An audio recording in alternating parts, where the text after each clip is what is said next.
तोहरा देखे खातिर रोज चला पतानी पे सबूक रोज चला पतानी पे सबूक।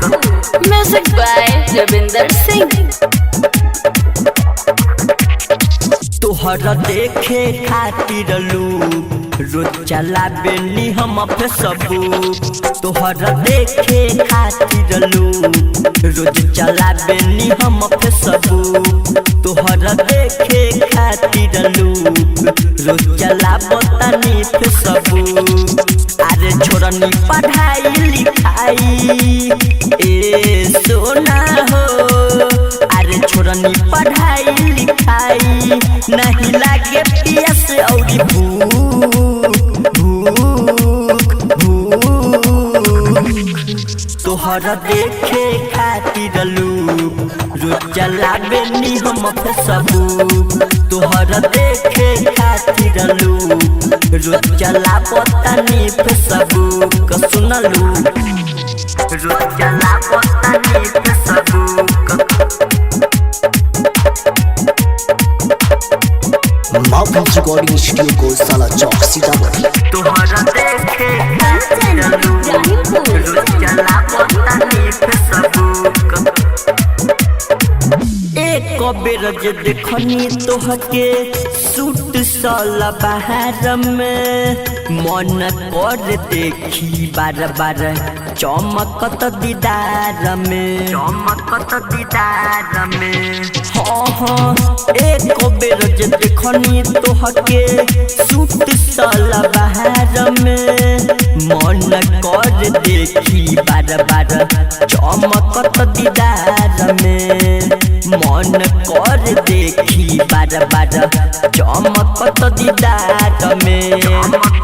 देखल बिना न लागेला मनवा ए सोना हो। देखल बिना न लागेला मनवा चांद के टुकड़ा लागे तोहर मुख मुख मुख। तोहरा देखे खातिर रोज चला बेनी हम पे सबूक। तोहरा देखे खातिर रोज चला बतानी पे सबूक। बुझलू रोज चला बतानी पे सबूक।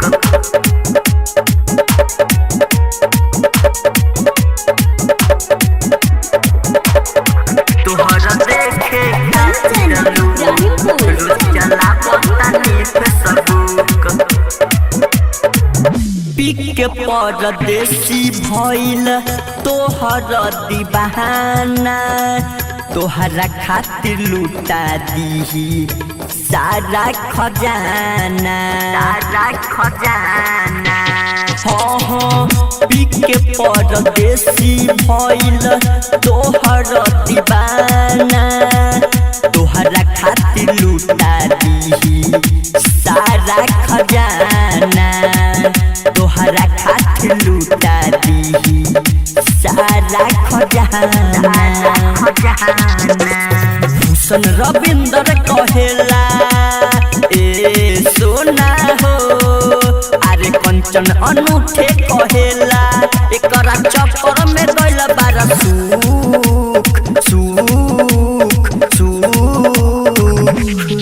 तोहरा देखे खातिर रोज चला बतानी पे सबूक।